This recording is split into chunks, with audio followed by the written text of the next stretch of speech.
ಮಖ ನಕ್ಷತ್ರದಲ್ಲಿ ಹುಟ್ಟಿರೋರಿಗೆ ಎಂಗರಳು ಅಂತ ಹೆಣ್ಣಿನ ಗುಣಧರ್ಮಗಳಿರ್ತದೆ, ಸೇವಾ ಮನೋಭಾವ ಇರ್ತದೆ. ನಕ್ಷತ್ರದಲ್ಲಿ ಪಾಪಗ್ರಹಗಳಿದ್ರೆ ಸಾಮಾನ್ಯವಾಗಿ ಅವ್ರಿಗೆ ಆರೋಗ್ಯದ ಸಮಸ್ಯೆಗಳು. ಕೇತುವಿಗೆ ಅಧಿದೇವತೆ ಬಂದು ಗಣಪತಿ. ಅದರಿಂದ ಈ ಗಣಪತಿಯನ್ನ ಹೆಚ್ಚು ಪೂಜೆ ಮಾಡೋದ್ರಿಂದ ನಿಮ್ಮ ಜೀವನದಲ್ಲಿ ಅನೇಕ ಕಷ್ಟಗಳು.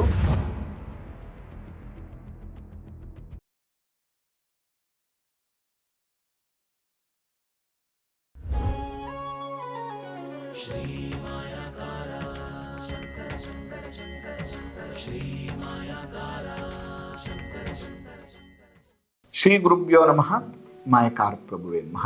ಗಣೇಶ ದೇವಿ ವಾಗ್ದೇವಿ ಮಮ ವಾಕ್ಯ ಸಿದ್ಧಿ ಕುರುಕುರು ಸ್ವಾಹ. ಆರಾಧ್ಯ ದೇವನಾಗಿರುವಂತಹ ಮಲೆ ಮಾದೇಶ್ವರರ ಮನದಲ್ಲಿ ನೆನೆಯುತ್ತಾ ವಿದ್ಯಾಗುರುಗಳ ತಂದೆ ತಾಯಿಯ ಪಾದಾರವಿಂದಗಳಿಗೆ ನಮಸ್ಕಾರವನ್ನು ಮಾಡ್ತಾ ಜಗದ್ಗುರು ಪಂಚಾಚಾರ್ಯರನ್ನ ಬಸವಾದಿ ಶರಣರನ್ನ ಮನದಲ್ಲಿ ನೆನೆಯುತ್ತಾ ನನ್ನೆಲ್ಲ ಪ್ರೀತಿಯ ಮಾಯಕಾರ ಟಿವಿ ಯೂಟ್ಯೂಬ್ ಚಾನೆಲ್ ವೀಕ್ಷಕ ಬಂಧುಗಳಿಗೆ ನಿಮ್ಮ ಮುಗುರು ಮಧು ದೀಕ್ಷಿತ್ ಮಾಡುವಂತಹ ಪರಿಪೂರ್ಣವಾದಂಥ ನಮಸ್ಕಾರಗಳು. ಹೇಗಿದ್ರಿ?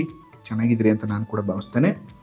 ಇವತ್ತಿನ ಸಂಚಿಕೆಯಲ್ಲಿ ಮಖ ನಕ್ಷತ್ರದ ಬಗ್ಗೆ, ಮಖ ನಕ್ಷತ್ರದಲ್ಲಿ ಜನಿಸಿರೋರ ಸೀಕ್ರೆಟ್ಸ್ ಏನೆಲ್ಲ ಇರುತ್ತೆ ಅನ್ನುವಂಥ ವಿಚಾರಗಳ ಬಗ್ಗೆ ನಾವು ಚರ್ಚೆ ಮಾಡ್ತಾ ಹೋಗೋಣ. ಇನ್ನು ಯಾರೆಲ್ಲ ನಮ್ಮ ಚಾನೆಲ್ನ ಸಬ್ಸ್ಕ್ರೈಬ್ ಆಗಿಲ್ಲ, ಸಬ್ಸ್ಕ್ರೈಬ್ ಆಗಿ, ಫಾಲೋ ಮಾಡಿ ಮತ್ತು ಶೇರ್ ಮಾಡಿ. ನೋಡಿ, ಮಖ ನಕ್ಷತ್ರ ಪಿತೃಗಣ ನಕ್ಷತ್ರ. ಅಂದರೆ ಈ ನಕ್ಷತ್ರದ ದೇವತೆಗಳು ಯಾರು ಅಂದರೆ ಪಿತೃಗಳು. ಅದಕ್ಕೆ ಯಾರೆಲ್ಲ ಮಖ ನಕ್ಷತ್ರದಲ್ಲಿ ಹುಟ್ಟಿರ್ತಾರೋ ನಿಮ್ಮ ಜೀವನದ ಸುಲಲಿತವಾಗಿ ಆಗಬೇಕು ಅಂದರೆ ನಿಮ್ಮ ವಂಶದ ಪಿತೃ ಕಾರ್ಯಾದಿಗಳನ್ನು ಮಾಡ್ತಾ ಬರಬೇಕು. ಇಲ್ಲ ಅಂದರೆ ಲೈಫಲ್ಲಿ ತುಂಬ ಸ್ಟ್ರಗಲ್ ಮಾಡ್ತೀರಾ, ಅಥವಾ ಯಾವ ಕೆಲಸನೂ ಕೂಡ ಪರಿಪೂರ್ಣ ಆಗೋದಿಲ್ಲ, ಎಲ್ಲ ಅರ್ಧಂಬರ್ಧಂ ಆಗುವಂಥ ಸಾಧ್ಯತೆಗಳಿರ್ತದೆ. ಅಥವಾ ತುಂಬ ಟ್ಯಾಲೆಂಟು, ತುಂಬ ನಾಲೆಡ್ಜು, ತುಂಬ ಬುದ್ಧಿವಂತರಾಗಿದ್ದರೂ ಕೂಡ ಅದು ನಿಮ್ಮ ಲೈಫಿಗೆ ಸರಿಯಾಗಿ ಉಪಯೋಗಕ್ಕೆ ಬರದೇ ಇರುವಂತಹ ಪರಿಸ್ಥಿತಿಗಳು ಬರುತ್ತೆ. ಮತ್ತು ಈ ನಕ್ಷತ್ರ ಅಧಿಪತಿ ಬಂದು ಕೇತು. ಅದರಿಂದ ಯಾರೆಲ್ಲ ಈ ಮಖ ನಕ್ಷತ್ರದಲ್ಲಿ ಹುಟ್ಟಿರ್ತೀರಿ ನೀವು ಗಣಪತಿಯನ್ನು ಹೆಚ್ಚು ಪೂಜೆ ಮಾಡಬೇಕು. ಕೇತುವಿಗೆ ಅಧಿದೇವತೆ ಬಂದು ಗಣಪತಿ. ಅದರಿಂದ ಈ ಗಣಪತಿಯನ್ನು ಹೆಚ್ಚು ಪೂಜೆ ಮಾಡೋದ್ರಿಂದ ನಿಮ್ಮ ಜೀವನದಲ್ಲಿ ಅನೇಕ ಕಷ್ಟಗಳು ನಿವಾರಣೆ ಆಗುತ್ತೆ.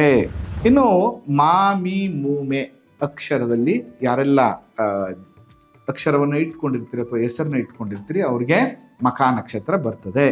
ಅಥವಾ ಮಖ ನಕ್ಷತ್ರದಲ್ಲಿ ಹುಟ್ಟಿರುವಂಥವ್ರು ಮಾಮಿ ಮೂಮೆ ಅಕ್ಷರದಿಂದ ಹೆಸರನ್ನ ಇಟ್ಕೊಳ್ಳುವಂಥದ್ದು ಜನ್ಮ ನಕ್ಷತ್ರದ ಪ್ರಕಾರ ಇಟ್ ಈಸ್ ವೆರಿ ಗುಡ್. ಅದು ತುಂಬ ಒಳ್ಳೆ ರಿಸಲ್ಟನ್ನು ನಿಮಗೆ ಕೊಡ್ತದೆ. ಈ ನಕ್ಷತ್ರದ ಪ್ರಾಣಿ ಬಂದು ಇಲಿ. ಅದರಿಂದ ಬೆಕ್ಕು ಇವ್ರಿಗೆ ವೈರಿ ಆಗುತ್ತೆ.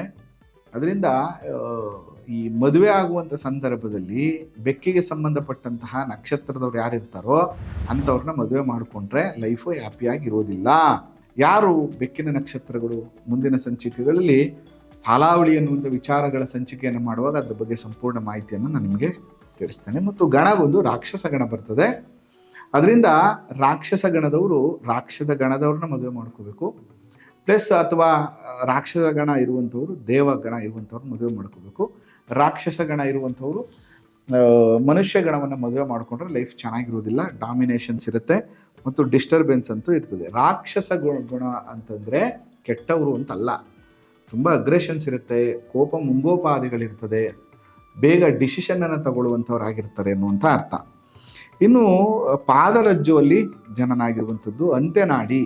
ನೋಡಿ, ನಾಡಿ ಬಂದು DNA ಸಂಬಂಧಪಟ್ಟಂಥದ್ದು. ಉತ್ತಮ ಸಂತಾನ ಆಗಬೇಕು, ಉತ್ತಮ ವಂಶಾವಳಿ ಆಗಬೇಕು ಅಂದರೆ ಸೇಮ್ DNA ಇರಬಾರ್ದು.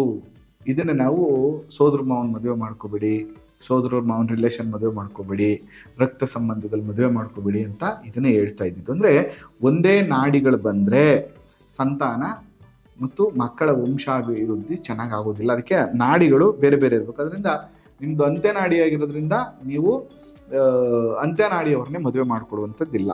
ಮತ್ತು ಲಿಂಗ ಬಂದು ಸ್ತ್ರೀಲಿಂಗ ನಕ್ಷತ್ರ. ಇದು ಸಾಮಾನ್ಯವಾಗಿ ಸ್ತ್ರೀಲಿಂಗ ನಕ್ಷತ್ರ ಅಂದರೆ ಮಖ ನಕ್ಷತ್ರದಲ್ಲಿ ಹುಟ್ಟಿರೋರಿಗೆ ಎಂಗರಳು ಅಂತ ಹೆಣ್ಣಿನ ಗುಣಧರ್ಮಗಳಿರ್ತದೆ, ಸೇವಾ ಮನೋಭಾವ ಇರ್ತದೆ ಅನ್ನುವಂಥದ್ದು. ಇನ್ನು ಇದನ್ನು ಅಧೋಮುಖ ನಕ್ಷತ್ರ ಮತ್ತು ಉಗ್ರಗಣ ನಕ್ಷತ್ರ ಅಂತ ಕೂಡ ಕರಿತೀವಿ. ನಾನು ಆವಾಗಲೇ ಹೇಳಿದೆ ರಾಕ್ಷಸ ಗಣ ಬಂದಿದೆ. ಉಗ್ರ ನಕ್ಷತ್ರ ಅಂದರೆ ಕೋಪ, ಬೇಗ ಶಾರ್ಟ್ ಟೆಂಪರ್ ಆಗುವಂಥದ್ದು, ಬೇಗ ಡಿಸಿಷನ್ಗಳನ್ನು ತಗೊಳ್ಳುವಂಥ ಸಾಧ್ಯತೆಗಳು ಇರ್ತದೆ ಅಂತ. ಇನ್ನು ನೋಡಿ, ದೇಹದಲ್ಲಿ ಈ ನಕ್ಷತ್ರ ಹೃದಯ, ಬೆನ್ನು, ಸೊಂಟದ ಮೇಲ್ಭಾಗ ಇಷ್ಟು ದೇಹದ ಅಂಗಗಳನ್ನು ಇಂಡಿಕೇಟ್ ಮಾಡ್ತದೆ. ಅದರಿಂದ ಹೃದಯ, ಬೆನ್ನು, ಸೊಂಟದ ಮೇಲ್ಭಾಗಕ್ಕೆ ಸಂಬಂಧಪಟ್ಟಂಥ ಆರೋಗ್ಯ ಸಮಸ್ಯೆಗಳು ನೋಡಿ. ಯಾರ ಜಾತಕದಲ್ಲಿ ಕೇತು ದುಸ್ಥಾನದಲ್ಲಿ ಇರ್ತಾನೋ ಅದರ ಜೊತೆಗೆ ಈ ಮಖಾ ನಕ್ಷತ್ರದಲ್ಲಿ ಪಾಪಗ್ರಹಗಳಿದ್ರೆ ಸಾಮಾನ್ಯವಾಗಿ ಅವರಿಗೆ ಹೃದಯ, ಬೆನ್ನು, ಸೊಂಟದ ಮೇಲ್ಭಾಗದಲ್ಲಿ ಸ್ವಲ್ಪ ಆರೋಗ್ಯದ ಸಮಸ್ಯೆಗಳು ಬರುವಂಥದ್ದು ಇರ್ತದೆ. ಅದ್ರ ಬಗ್ಗೆ ನೀವು ಎಚ್ಚರಿಕೆ ತಗೋಬೇಕು. ಇನ್ನು ಪಂಚತತ್ವಗಳಲ್ಲಿ ಮಖಾ ನಕ್ಷತ್ರ ಬಂದು ಜಲತತ್ವವನ್ನು ಇಂಡಿಕೇಟ್ ಮಾಡುತ್ತೆ. ಆಗ್ಲೇ ಹೇಳಿದೆ ಎಂಗರಡು ಅಂತ. ಸ್ವಲ್ಪ ಎಮೋಷನ್ಸ್ ಅಲ್ಲಿ ನೀವು ಫೇಲ್ಯೂರ್ ಆಗ್ತೀರಿ. ಅದರಿಂದ ಈ ಎಮೋಷನ್ಸ್ನ ನೀವು ಸ್ವಲ್ಪ ಕಮ್ಮಿ ಮಾಡಿಕೊಂಡು ಪ್ರಾಕ್ಟಿಕಲ್ ಆಗಿ ನೀವು ಹೆಚ್ಚು ಜೀವನವನ್ನು ನಡೆಸಿದ್ರೆ ಲೈಫು ತುಂಬ ಚೆನ್ನಾಗಿರ್ತದೆ. ಇನ್ನು ಬೆಲ್ಲದಿಂದ ಮಾಡಿದಂತಹ ಯಾವುದೇ ಸಿಹಿ ನೈವೇದ್ಯವನ್ನು ಅರ್ಪಣೆ ಮಾಡೋದ್ರಿಂದ ಕೇತು ಆಕ್ಟಿವ್ ಆಗುತ್ತೆ ಮತ್ತು ಕೇತು ದೋಷಗಳು, ಕೇತು ದಶಾದೋಷಗಳೆಲ್ಲವೂ ಕೂಡ ಇವ್ರಿಗೆ ನಿವಾರಣೆ ಆಗ್ತದೆ. ನಿಮಗೆ ಅದೃಷ್ಟದ ಸಂಖ್ಯೆ ಬಹಳ ಮುಖ್ಯವಾಗಿ, ಕೆಲವು ಸರಿ ನಾವೇನು ಹೇಳ್ತೀವಿ ಕುಜವತ್ ಕೇತು ಅಂತ ಹೇಳ್ತೀವಿ. ಅಂದರೆ ಕುಜನ ಸಂಪೂರ್ಣವಾದ ಫಲವನ್ನು ಕೇತು ಕೊಡ್ತಾನೆ ಅಂತ. ಅದರಿಂದ number 9 also is very good. Number 7, ಕೇತುವಿನ ನಂಬರ್ 7 ಆಲ್ಸೋ ಗುಡ್. ಜೊತೆಗೆ ಕೇತುಗೆ ತುಂಬ ಸಪೋರ್ಟಿವ್ ನಂಬರ್ ಯಾವುದು ಅಂತಂದರೆ 5. ಆದರೆ 9 ಜೊತೆಗೆ 5ನ ಬಳಸಬಾರ್ದು. 9 ಇಲ್ಲದೆ ಇರುವಂಥ ಸಂದರ್ಭದಲ್ಲಿ 5ನ ನೀವು ಖಂಡಿತವಾಗಿ ಬಳಸ್ಬೋದು. ನಿಮಗೆ ಲಕ್ಕಿ ನಂಬರ್ಸ್ ಅಂದರೆ 5, 7, 9 ಅನ್ನುವಂಥದ್ದು ಕೇಳ್ಕೋಬೇಕು. ಮತ್ತು ಅದೃಷ್ಟದ ಬಣ್ಣ ಬಂದು ಬೂದು ಬಣ್ಣ ಅಥವಾ ಮಲ್ಟಿ ಕಲರ್ಸ್ ಅಂತ ಹೇಳ್ತೀವಿ ನಾವು. ಒಂದೇ ಥರ ಅಲ್ಲ, ಮಲ್ಟಿಪಲ್ ಕಲರ್ಸ್ಗಳನ್ನು ಹಾಕೊಳ್ಳೋದ್ರಿಂದ ಕೂಡ ಇದು ತುಂಬ ಒಳ್ಳೆ ರಿಸಲ್ಟನ್ನು ಕೊಡ್ತದೆ. ಅದೃಷ್ಟದ ವಾರಗಳು ಮಂಗಳವಾರ ಇಸ್ ವೆರಿ ಗುಡ್, ಬುಧವಾರ ಆಲ್ಸೋ ವೆರಿ ಗುಡ್, ರಿಸಲ್ಟನ್ನು ಚೆನ್ನಾಗಿ ಕೊಡ್ತದೆ. ಆಪ್ಷನಲ್ ಆಗಿ ಗುರುವಾರ ಕೂಡ ಇವರಿಗೆ ಒಳ್ಳೆ ರಿಸಲ್ಟನ್ನು ಕೊಡ್ತದೆ. ಧರಿಸಬೇಕಾದಂತಹ ರತ್ನ ನೋಡಿ, ವೈಡೂರ್ಯ ತುಂಬ ಒಳ್ಳೆ ರತ್ನ. ಯಾರೆಲ್ಲ ಮಖಾ ನಕ್ಷತ್ರದಲ್ಲಿ ಜನನಾಗಿರ್ತಾರೋ, ಬಟ್ ನಿಮ್ಮ ಜಾತಕವನ್ನು ತೋರಿಸ್ಬೇಕು. ಜಾತಕವನ್ನು ತೋರಿಸಿ ಜಾತಕದಲ್ಲಿ ನಿಮ್ಮ ಕೇತು ಯಾವ ಪೊಸಿಷನ್ ಇದ್ದಾನೆ ಲಗ್ನದಿಂದ ಇದು ಕೂಡ ಕನ್ಸಿಡರ್ ಮಾಡಬೇಕಾಗತ್ತೆ. ಬಟ್ ಜನರಲ್ ಆಗಿ ಮಖಾ ನಕ್ಷತ್ರದವ್ರಿಗೆ ವೈಡೂರ್ಯ ಇಸ್ ವೆರಿ ಗುಡ್. ವೈಡೂರ್ಯ ರತ್ನ ಇವರಿಗೆ ತುಂಬ ಒಳ್ಳೆ ರಿಸಲ್ಟ್ ಕೊಡುತ್ತೆ. ಮಧ್ಯದ ಬೆರಳಿಗೆ ಹಾಕ್ಕೊಳ್ಳಿ. ಮಧ್ಯದ ಬೆರಳಿಗೆ ವೈಡೂರ್ಯವನ್ನು ಧರಿಸೋದ್ರಿಂದ ಉತ್ತಮವಾದಂತಹ ರಿಸಲ್ಟ್ ನಿಮಗೆ ಪ್ರಾಪ್ತಿ ಆಗ್ತದೆ.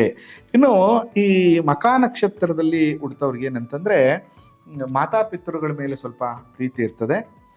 ಸೇಮ್ ಟೈಮಲ್ಲಿ ಸ್ವಲ್ಪ ಕೋಪದ ಮನೋಭಾವ ಇರುವಂಥದ್ದು. ಬುದ್ಧಿವಂತರು.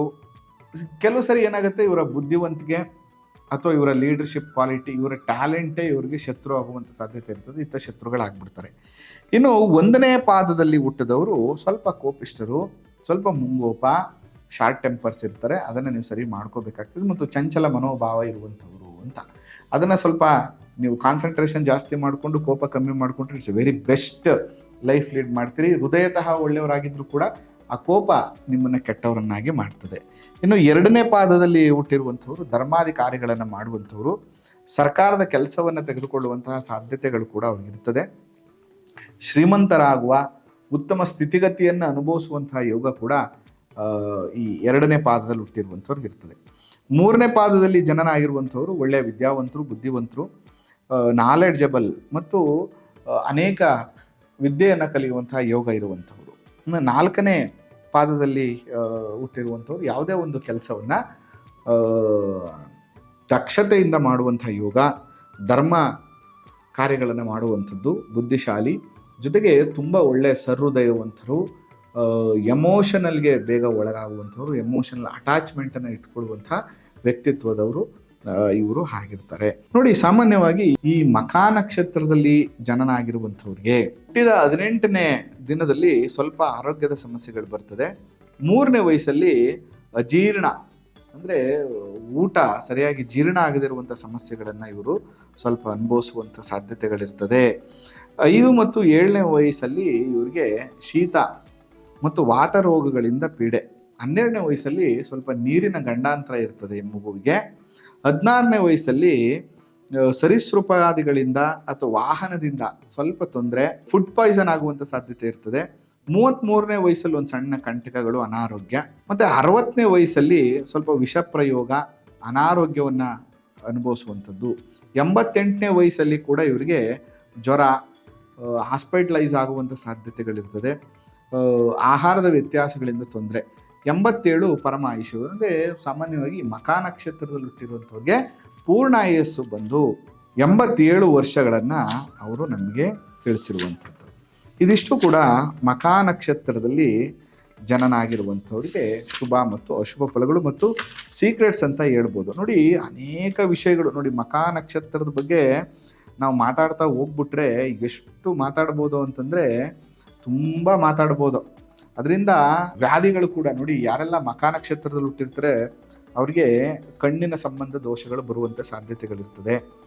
ಮತ್ತು ಹೆಣ್ಮಕ್ಳಾಗಿದ್ದರೆ ಅವ್ರಿಗೆ ಗರ್ಭಪಾತಗಳಾಗುವಂಥದ್ದು, ಮತ್ತು ಕ್ಯಾನ್ಸರ್ ಅಂತ ಸಮಸ್ಯೆಗಳು ಕೂಡ ಕೇತು ದೂಷಿತನಾಗಿದ್ದರೆ ಬರುವಂಥದ್ದು, ಹುಣ್ಣು ಬರುವಂಥದ್ದು, ಈ ಥರದ ವಿಚಾರಗಳಲ್ಲಿ ಉಷ್ಣ ಜ್ವರಗಳು ಅಂದರೆ ಅತಿ ಹೆಚ್ಚು ಈಟ್ ಆಗುವಂಥದ್ದು ಮಖ ನಕ್ಷತ್ರದ ದೇಹ, ಅದನ್ನು ನೀವು ಸ್ವಲ್ಪ ಸಮಸ್ಥಿತಿಯಲ್ಲಿ ಇಟ್ಕೋಬೇಕಾಗ್ತದೆ. ಬರುತ್ತೆ ಅಂತ ನಾನು ಹೇಳ್ತಿಲ್ಲ. ಜಾತಕದಲ್ಲಿ ಕೇತು ಇಂಬ್ಯಾಲೆನ್ಸ್ ಇದ್ದರೆ ಅಥವಾ ನಕ್ಷತ್ರದಲ್ಲಿ ಯಾರು ಕೆಟ್ಟ ಗ್ರಹಗಳು ಕೂತಿದ್ರೆ ಆ ಥರ ಕಾಯಿಲೆಗಳು ಬರುವಂಥ ಸಾಧ್ಯತೆಗಳಿರ್ತದೆ. ಸ್ವಲ್ಪ ಎಚ್ಚರಿಕೆಯನ್ನು ನೀವು ತಗೋಬೇಕಾಗ್ತದೆ. ಇನ್ನು ಈ ನಕ್ಷತ್ರದಲ್ಲಿ ಅನೇಕ ವಿಚಾರಗಳಿದ್ರೂ ಕೂಡ ಈಗ ಸದ್ಯಕ್ಕೆ ತುಂಬ ವಿಚಾರಗಳನ್ನು ಮಾತಾಡೋಕ್ಕಾಗಲ್ಲ. ಯಾಕಂದರೆ ನಕ್ಷತ್ರದಲ್ಲಿ ಹುಟ್ಟಿರುವಂತೆ ವ್ಯಾವಹಾರಿಕವಾದಂತಹ ವೃತ್ತಿಗಳನ್ನು ಸ್ವಲ್ಪ ಕೇಳ್ತಾರೆ. ಈಗ ಮಖ ನಕ್ಷತ್ರದಲ್ಲಿ ಹುಟ್ಟಿದ್ವಿ ಗುರುಗಳೇ, ಒಂಚೂರು ಬಿಸ್ನೆಸ್ ಬಗ್ಗೆ ಏನಾದರೂ ಹೇಳಿ ಅಂತ, ಅದೊಂದು ಮಾತ್ರ ಹೇಳ್ತೀನಿ. ಯಾಕಂದರೆ ಮಖ ನಕ್ಷತ್ರದ ಬಗ್ಗೆ ಒಂದು ಇಡೀ ದಿನ ಮಾತಾಡ್ಬೋದು. ಮುಂದಿನ ಸಂಚಿಕೆಗಳಲ್ಲಿ ಒಂದಷ್ಟು ಸ್ವಲ್ಪ ವಿಚಾರಗಳು ಮಾತಾಡ್ತಾ ಹೋಗೋಣ. ನೋಡಿ, ಮಖ ನಕ್ಷತ್ರದವರು ಸಾಮಾನ್ಯವಾಗಿ ಟೀಚರ್ಸು, ಮತ್ತು ಯೋಗ ಟೀಚರ್ ಆಗುವಂಥ ಯೋಗ, ಜಿಮ್ ಟ್ರೈನರ್ ಆಗುವಂಥ ಯೋಗ ಇರ್ತದೆ. ಮೆಕ್ಯಾನಿಕ್ಕು, ಎಲೆಕ್ಟ್ರಿಕ್ ಇಂಜಿನಿಯರು, ಮತ್ತು ನಾಟಕಗಳು, ಕಲೆಯ ಬಗ್ಗೆ ಆಸಕ್ತಿ ಇರುವಂಥವ್ರು ಆ ಪ್ರೊಫೆಷನ್ ಕೂಡ ಆಗುತ್ತೆ.